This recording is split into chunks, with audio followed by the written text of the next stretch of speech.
옛말에 소염다초라고 해서 소금은 적게 먹고요. 식초는 많이 먹어야 건강하다는 말이 있습니다. 그만큼 신맛을 가까이 할수록 더 건강하다는 뜻인데요. 동의보감에 식초는 성질이 따뜻하고 맛이 시고 독이 없어서 옹종 같은 종기를 없애고 나쁜 피를 없애면서 모든 실혈과다, 즉 출혈 증상들에 도움이 되고요.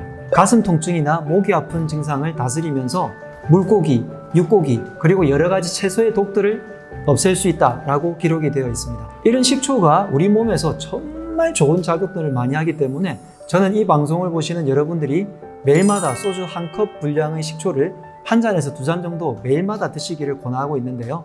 식초를 제가 알려드릴 때마다 많은 분들이 질문들을 해주시는 것들이 있어서 제가 모아서 정리를 해봤습니다.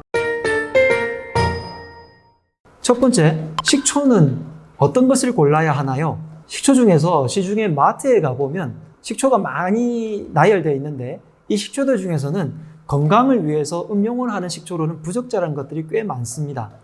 구분을 하는 방법은 간단한데요. 뒤쪽에 라벨을 돌려서 보시면 거기에 빙초산 혹은 주정이라는 것이 섞여 있는 식초들을 피해 주세요. 식초는 만드는 것이 어떻게 만드냐면 곡물이라든지 과일들이 자연 발효가 되면 첫 번째는 술로 되고요. 두 번째는 초산 발효가 일어나서 술이 식초로 변하게 되는 것이 자연스러운 식초를 만드는 방법입니다. 생막걸리라든지 좋은 와인들을 그대로 밖에만 두기만 해도 식초로 변할 수 있고요. 감을 항아리째 집어넣어서 가만히 두기만 해도 식초로 변할 수 있거든요. 그래서 이렇게 100% 과일이라든지 곡물로 만든 식초들을 구하시면 되는데 예전에는 백화점에 가서 500ml에 대략 3만 원에서 심하면 10만 원까지의 식초도 있었는데 다행히 최근에는 식초가 좋다는 것이 널리 알려지게 되니까 일반 마트에서도 대략 500ml에 만 원 내외의 가격을 가진 식초들이 제법 많이 나와 있더라고요. 제가 보니까 간 100%, 포도 100% 이렇게 나와 있는 식초들이 꽤 있습니다. 두 번째 질문은 홍초라든지 혹은 파인애플 식초, 바나나 식초 같은 것들을 먹어도 되나요? 라는 질문들이 있는데요.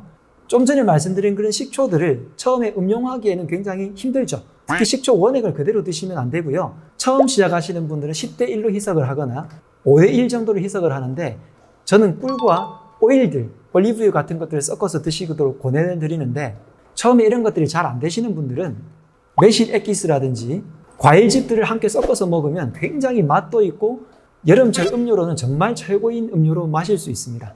그런데 시중에 나와 있는 제품들이나 파인애플, 바나나 식초라고 나와 있는 그런 제품들을 볼 때 의외로 설탕 성분이라든지 액상 과당이 섞여 있는 것들이 굉장히 많아요. 이런 것들이 물론 적게 제대로 만들었다면 여러분들이 드셔도 충분히 좋지만 건강을 위해서는 반드시 액상 과당이라든지 설탕이 너무 많이 들어있는 것들은 피하시는 게 좋겠습니다. 그 다음에는 언제 마시는 것이 좋은가요? 라고 물어보시는데요. 언제든지 마실 수 있지만 간혹 공복에 마시거나 특히 위장이 안 좋으신 분들이 공복에 마셨을 때는 속이 쓰린 경험을 하실 수도 있거든요. 위장이 안 좋아도 식초를 먹을 수는 있지만 그리고 오랫동안 먹은 경우에 오히려 위장을 치료하는 데 도움이 되지만 초기에는 오히려 위장에 부담을 줄 수 있기 때문에 그럴 때는 공복에 드시지 마시고 식후에 식초를 드시는 것을 권해드리고 싶습니다. 건강하시거나 위장이 좋으신 분들은 언제 드셔도 좋고 저 같은 경우에는 식초 원액을 먹어도 괜찮을 정도로 오랫동안 먹어왔거든요. 그 다음에 식초를 이렇게 따로 마시는 게 아니라 음식에 넣어 먹는 건 어떤가요? 라는 질문도 있는데요. 당연히 너무 좋습니다. 저는 음료 대신에 식초물을 마시는 편이긴 한데 그렇게 하지 않아도 우리가 평소에 먹는 샐러드라든지 혹은 여러 가지 음식들에 식초를 이렇게 넣어서 먹는 것은 굉장히 좋은 습관이 될 수 있습니다. 특히 단짠 혹은 매운맛에 굉장히 많이 길들여져 있잖아요. 이런 몇 가지 맛에만 계속 치우치다 보면 우리 몸의 오장육부의 기운이 자꾸 무너지게 되는데 아마 일부러 쓴맛과 신맛을 챙겨 드시지는 않을 거예요. 그래서 평소에 쓴맛이 많은 채소, 신맛이 많은 과일이나 식초들을 챙겨 드시는 것이 오장육부의 기운의 균형을 맞추고 여러분들의 건강에 굉장히 도움이 됩니다. 입이 아프거나 혹은 위장이 안 좋으신 분들도 먹어도 되냐요? 라는 질문이 있는데 당연히 드셔도 좋은데요. 처음에 쓰린 경우가 있으니까 그런 경우에는 피해 주시고 공복이 아니라 식후에 드시면 좋겠다고 언급을 드렸고요. 식초를 마시면 체조 선수처럼 유연해지나요? 라는 질문이 있는데 식초에다가 달걀 껍질을 넣거나 했을 때 물렁해지는 현상 때문에 그렇게 착각들을 할 수 있지만 내가 식초를 먹는다고 해서 속에 있는 뼈가 흐물해지지는 않습니다.